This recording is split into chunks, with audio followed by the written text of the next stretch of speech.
You ever noticed how art changes depending on how you look at it, how close you are?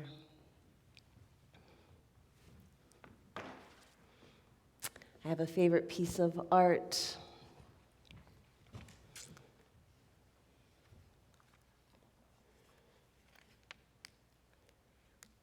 That taught me some great lessons about approach and about intimacy. It's in one of my favorite places to visit in Western Massachusetts, a place called the Clark Art Museum. Perhaps you've been there. It's in Williamstown. Much like the High, it's home to an amazing collection of art. And one of my favorites is this piece called The Geese. This isn't it. I asked the Clark if they would lend me that piece for this sermon. For some reason, they didn't get back to me yet. But The Geese is this classic Monet painting. It's soft, dare I say blurry. It's a soft scene of these geese in a puddle, playing in this little puddle with a pathway and a house, and adult and some children. It's a simple piece of visual art, but one of the things that it taught me was about approach and the great art of revealing that which is concealed. Let me explain.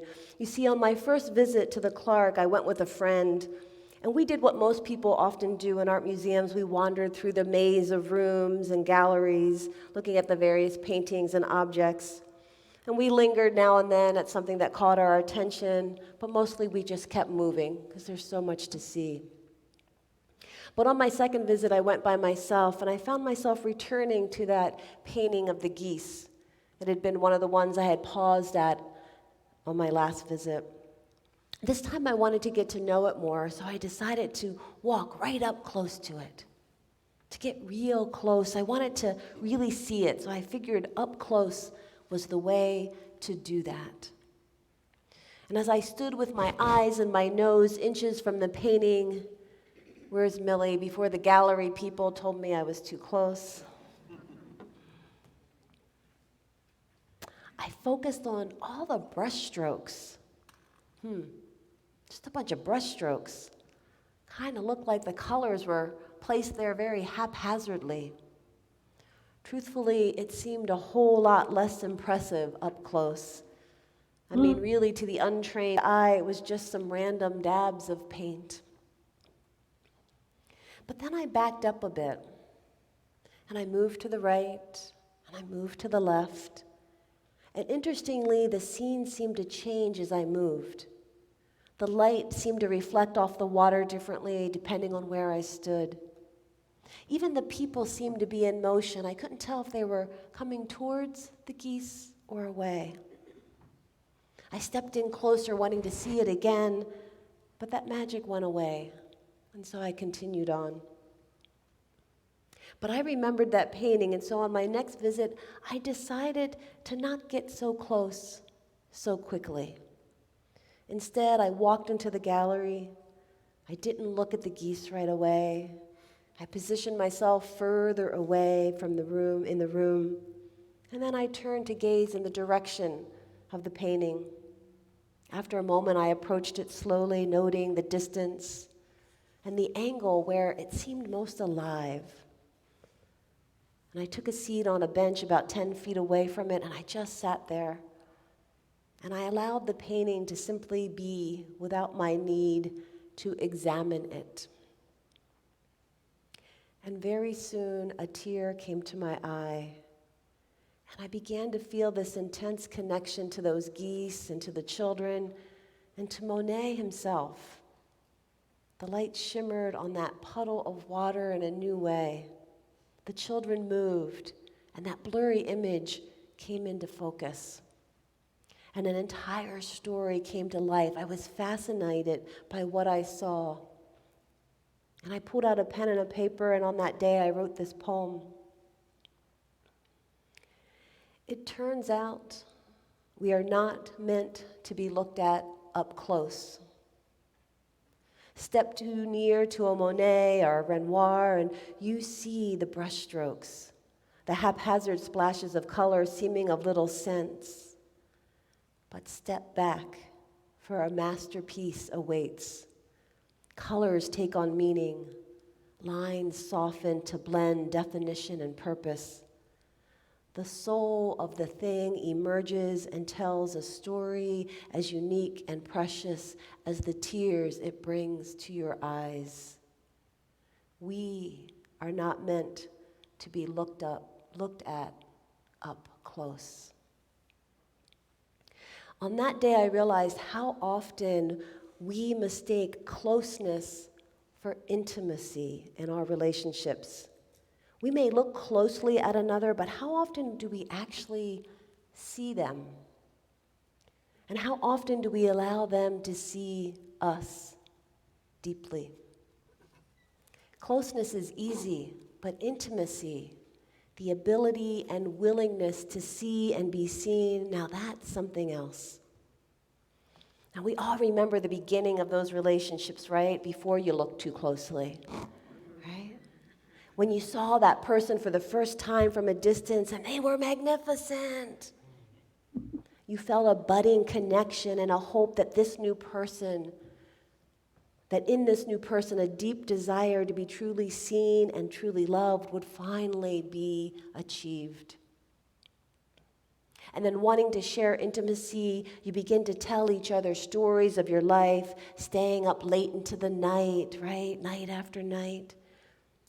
And at first, everything you see in them, you love. And everything they see in you, they love. And all they do is so amazing and cute. And they think all you do is so amazing and cute, and you know what's coming. The day comes, and you start to look up close, don't you? And you begin to notice all those brush strokes and what seems to like haphazard splashes of color, and your all begins to fade just a little bit, doesn't it? Not so impressed anymore, you kind of feel this urge to inform this new friend, it could be a friend or a lover or spouse, that, well, it would have been better if you would have done something different with that shade or adjusted the perspective a little bit. And after a while, you start to feel that, well, since you have been up close for so long, it is your responsibility to inform them that, well, maybe they got the entire medium wrong or the canvas is the wrong size. You assure them you're only trying to help and advise that they take your input because you are so close to them. Unlikely to acquiesce to your suggestions, too often the opposite of intimacy arises, doesn't it? Yes? And instead, defensive barriers begin to be built, and soon you both retreat to focus on the many daily tasks that you've created in your lives together. Your hopes for deeper intimacy fade or just put on the shelf. Maybe when the kids are older, or that project is complete, or we retire, or we die, then we will have time for intimacy. But our desire to experience intimacy, I don't think ever truly disappears. Not completely. For the truth is, I think we're hardwired to seek connection, to truly be seen by others, and to experience into me see. We want to be seen.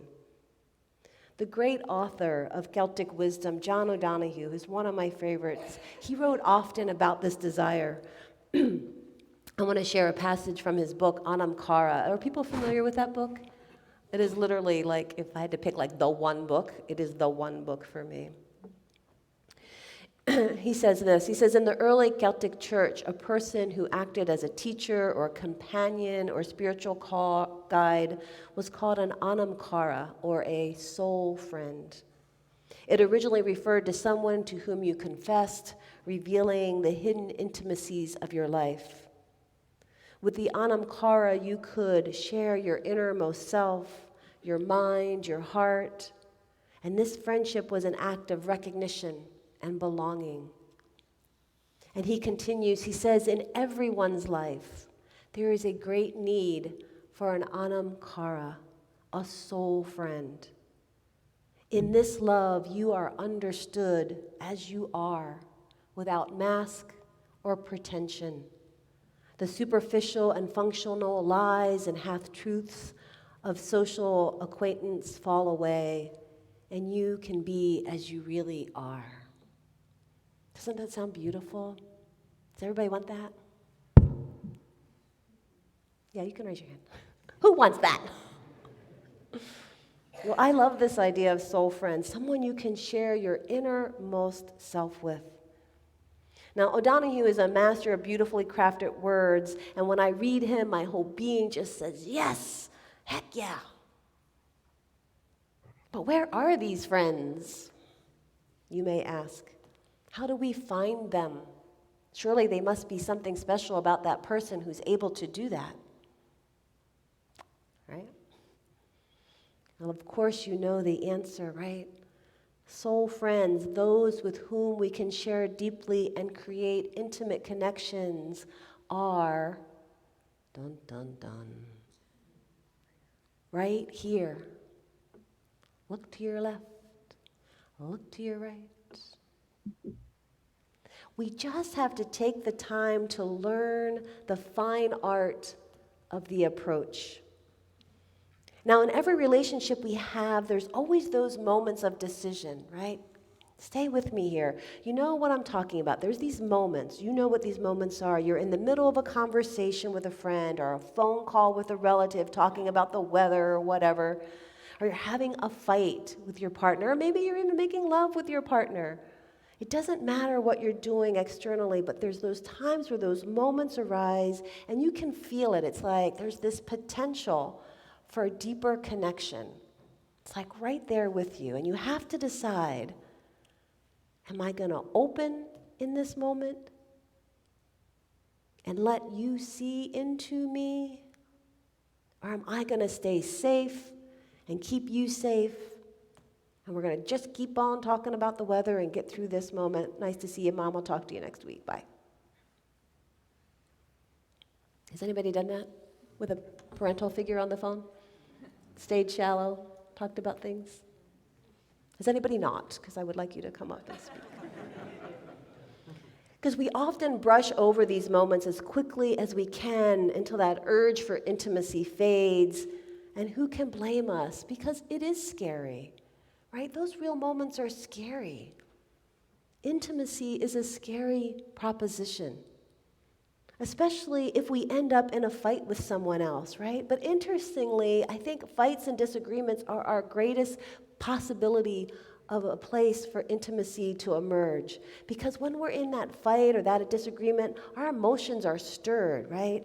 Usually our old wounds, our traumas, they're just like right there on the surface. And it's then that we have the opportunity to let down our guard, to expose ourselves. It's a very short distance from frustration to tenderness in those moments if we allow ourselves to go there. And I know that is a very big if, because even in the best of circumstances, intimacy can be a challenge.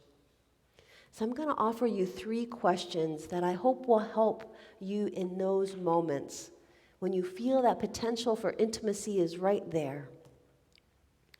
So the first question I'm going to invite you to ask yourself is, am I at a good distance for intimacy in this moment with this person, right? Just like fine art, we are not meant to examine too closely. This can refer to literal closeness, but also emotional distance. Too close, we shut down, but too far away, we can't be seen.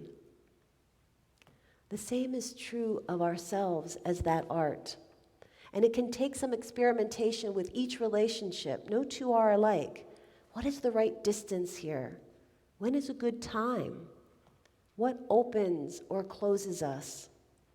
My best friend and I have been doing this dance for years because when we get together, I often want to jump in right to the juicy stuff and ask her deep questions and really go there because we usually go there. But I want to do it like, hi, Pin, how are you doing? Da, da, da, da, da. And usually when I do that, she's like, I'm fine. Life's good. Here's some news.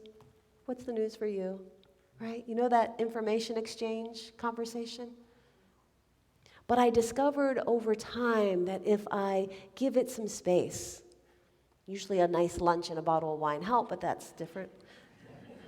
But just give it some space. Take a walk. Let that energy sink in. Let us sink into each other. I find that all of a sudden we do enter into these really deep conversations. And she's one of my most intimate friends in terms of being able to share so much with her. Without giving away too many intimacy secrets too, my husband and I have that as well. We have these ways that we've decided, okay, when the candles get lit, when the music goes, it's time to shift. Like, how do we shift and create space? Right? We're going to create space to have a deeper conversation. But it's different for every person, so it's finding what you and your partner or you and your friend need to create the conditions. Am I at the right distance for this approach? The second question is about the effect our words and our actions have and how they impact that possibility. So the second question is in these moments is to ask is, will what I'm about to say or do open us or close us? Right? Because at any time, we're either moving towards opening or closing. We're rarely static in anything. And the words we use have effect. Are they inviting the other into me? Or are they telling them, stay over there? Right? When you try to patiently explain to them how you were right and they were wrong, did that open them or close them? Darn. Right? Keep in mind that your words and actions are either contributing to or pushing away intimacy. And I think this is always all the time. And the third question I'm going to invite you to ask yourself is a very personal one. Can I handle feeling being seen in this moment? Can I handle it? If I have not learned to see myself, chances are I'm not going to be able to handle seeing another or letting another see me. We are not meant to be looked at up close. Step too near to a Monet or a Renoir and you see the brushstrokes, the haphazard splashes of color seeming to make little sense. But step back, for a masterpiece awaits. The soul of the thing emerges and tells a story unique and as precious as the tears it brings to your eyes. We are not meant to be looked at too close. But how many times do you miss your own beauty and meaning because you're right up there? Who goes to the mirror and does this? Right? Other people don't look at you that way, people. Right? We look at ourselves literally and figuratively so up close. We see all the brushstrokes, we critique the color, and we miss the soul of the thing. We must learn the art of intimacy with ourselves if we are to have it with others. And when we can't do that, it's okay, because there'll be more moments and more opportunities. We don't always have to be open and vulnerable. Intimacy is the ability to see and to deeply see another. It's one of life's greatest gifts. When we approach with reverence, great things decide to approach us. Our real life comes to the surface and its light awakens the concealed beauty in things. It is in the light of our intimate connections that we are changed, and we know that. Think of those relationships you have where you have allowed yourself to be seen, where you have bravely seen the other, and think of how they have changed you and altered you. May your approach to yourself and to each other always be gentle, and may you find many, many soul friends. Thank you, my friends. I'm going to invite you into just a moment of reflection as we get ready for our anthem. So if closing your eyes works for you and you want to just take a moment to center yourself, to reflect on your own intimate relationships, reflect on those that have made a difference in your life when you were brave, when you said yes to intimacy. As you're ready, you can open your eyes.